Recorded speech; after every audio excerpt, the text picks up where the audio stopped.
যুক্তরাষ্ট্রে 50 বছরে প্রথমবারের মতো নেতিবাচক নিট অভিবাসন দেখা গেছে। 2025 সালে দেশ ছাড়ার সংখ্যা প্রবেশকারীর চেয়ে বেশি ছিল। ব্রুকিংস ইনস্টিটিউশনের প্রতিবেদনে জানানো হয়েছে নিট অভিবাসন -10,000 থেকে -2,95,000 মধ্যে ধরা পড়েছে, অর্থাৎ যুক্তরাষ্ট্রের ঢোকার তুলনায় বহির্গমনের সংখ্যা বেশি।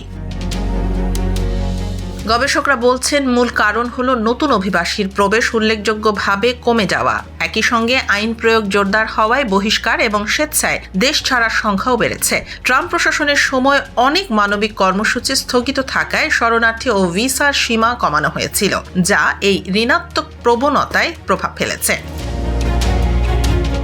ব্রুকিংস ইনস্টিটিউশনের হিসাব অনুযায়ী 2005 সালে প্রায় 3,10,000 থেকে 3,15,000 মানুষকে যুক্তরাষ্ট্র থেকে সরানো হয়েছে। যুক্তরাষ্ট্রের হোমল্যান্ড সিকিউরিটি ডিপার্টমেন্ট দাবি করেছে অভিযানের শুরু থেকে এখন পর্যন্ত 6 লাখের বেশি মানুষ বহিষ্কৃত হয়েছে। অধিকাংশ বহিষ্কার দেশভিত্তিক সীমান্ত এলাকা থেকে নয়।